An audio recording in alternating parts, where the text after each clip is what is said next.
A good friend of mine asked me, what do you say again about negative energies or toxicities, that we don't absorb them? And then she asked, what's the narrative of Yeshua? Well, I had responded to a previous statement about the possibility of absorbing other people's negative energies and shared a more Christ-centered perspective with some trauma-informed distinctions with her. So as a trauma-informed coach with 26 years of experience and dealing with my own traumatic background and that of thousands of others, including within multiple addiction and recovery centers, this is a kind of question that I see a lot. Also, as a coach who trains coaches and has worked with numerous therapists to support them and their capacity to serve their clients, this is a challenge that is often encountered by people who dedicate their lives to serving others. What I'm about to share will shed some light in this area and even give you the possibility of going deeper with a free training bonus if you watch to the end. So I decided to put together this more thorough response to my friend, which I'm going to share with you now. You see, a lot of people talk about negative energy as if other people's emotions or darkness can somehow contaminate us spiritually, mentally, or emotionally. And it can definitely seem that way. But let me explain what I've discovered after deeply examining myself and, as I said earlier, working with thousands of other people since the year 2000. From a trauma-informed perspective, what we often call absorbing negative energy is actually our own unresolved pain, fear, shame, helplessness, various unmet needs, and survival patterns that are being reactivated by familiar visual, auditory, and emotional signals within the environment around us. In other words, something outside of us touches something already wounded inside of us. Now, there's a part of our brain called the amygdala, which is also known as the fear center. Its job is to scan the incoming sensory information and check to see if it matches any past painful or overwhelming conditions that we've recorded already. If there's even slight familiarity, the amygdala issues a warning. It attempts to have us survive by replaying the old survival efforts, and then we often feel the same emotions or the suppressive forces that were present during the original event. Now, all of this happens beyond the range of our conscious awareness, so it appears that something outside of us is really the source, when in fact, there is something within us that had to be present in order for us to be affected the way that we are. Now, this does not mean harmful behavior is okay or that we ignore manipulation, abuse, injustice, or toxic dynamics. If we're doing that, that's likely an adaptation or trauma response that suppresses our system in order to avoid conflict or loss. Not healthy at all. And Jesus certainly didn't do that. He confronted distortion clearly and directly at times, but he did not become inwardly possessed by hatred, fear, bitterness, or vengeance in the process. When he said love your enemies, that was never permission for abuse. It was revelation of a consciousness not ruled by reaction. It was to set us free. Now, the more deeply we meet ourselves with honesty, compassion, truth, grieving, healing, and inner integration, the less controlled we become by the emotional atmosphere around us. Why? Because our nervous system is no longer filtering reality primarily through old wounds and our protective identities. Now, Jesus said the eye is the lamp of the body, and if your eye is single, your whole body will be full of light. The way that we see shapes the state of our entire inner world. Now, trauma creates fragmented perception. Fear-based identity distorts perception. Unresolved pain then interprets reality through survival. But Christ reveals another way of being, one governed by purified perception, which is the result of the path revealed in the old patterns of the tabernacle of Moses and the temple of Solomon. The sacrificial offerings were not because God wanted animal blood as some kind of appeasement. The animals represented the sacrificing of different facets of our psychological and emotional nature. It's where we bring the lower nature into the fire of purification to be released from the guilt or the heaviness that we carry because of the instinctual patterns that have run our life. The goal was a purified perception, a consciousness rooted in love, truth, wisdom, compassion, discernment, innocence, and ultimately direct communion with God. In Titus 1:15, Paul said, "To the pure, all things are pure."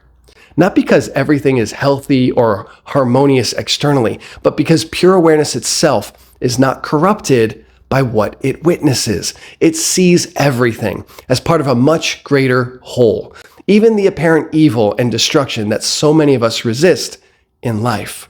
Romans 8:28 says, "And we know that in all things God works for the good of those who love him, who have been called according to his purpose." This is part of the deeper revelation of Jesus Christ in my own direct experience. In my experience, Christ represents that dimension of being within us that cannot ultimately be destroyed. The indestructible and invincible life of God, absolutely pure perception. It's the light that enters fully into human suffering, corruption, betrayal, violence, grief, fear, and even death itself, yet rises again untouched in essence. Not untouched emotionally, but untouched ontologically. And this is why I'm able to work so intimately with my clients' pain, confusion, and wildly chaotic inner states of anxiety and fear and not be harmed. I have met these places within myself with love and compassion so deeply that I am unscathed, and in fact, I'm only energized when I get to meet those parts of my clients.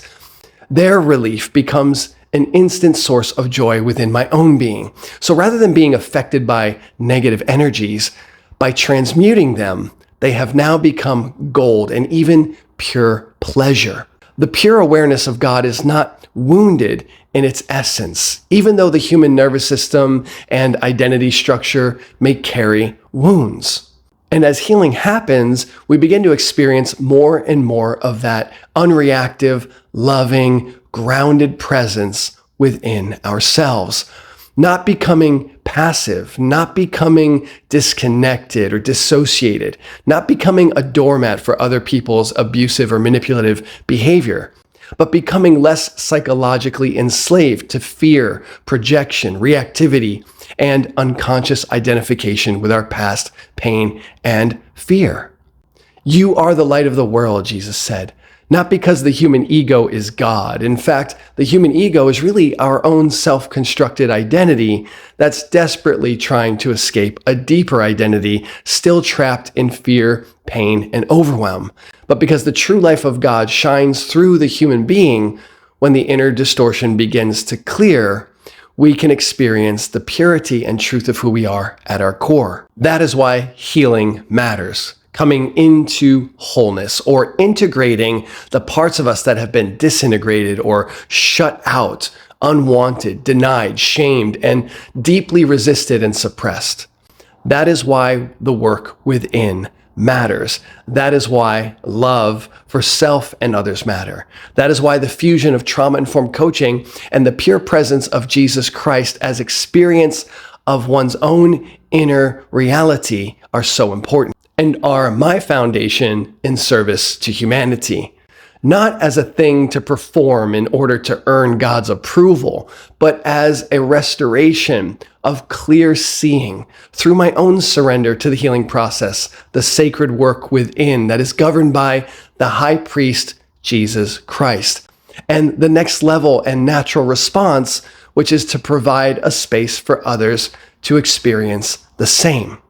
Now, if you or someone you know would like to learn more about what's going on inside yourself and how to transform it to find real freedom, inner peace, and a deep sense of safety, you can visit invincibleway.com/coaching to get access to 2 of my free training videos.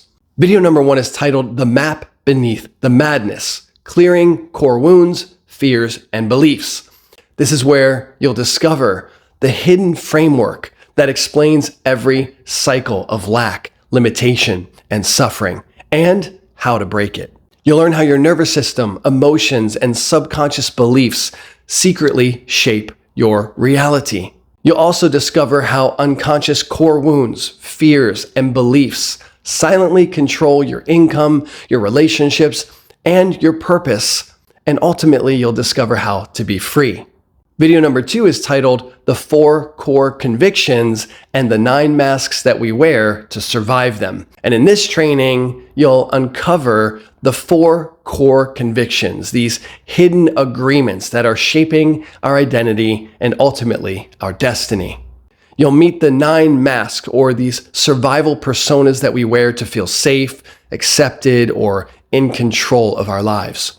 You'll also discover how to step into radical truth, wholeness, and freedom to discover the invincible image of Christ already within you through the Invincible coaching process. So I thank you for allowing me to share my heart and my passion with you. And again, please feel free to check out the free trainings at invincibleway.com/coaching to go deeper. And I will see you there and send infinite blessings your way.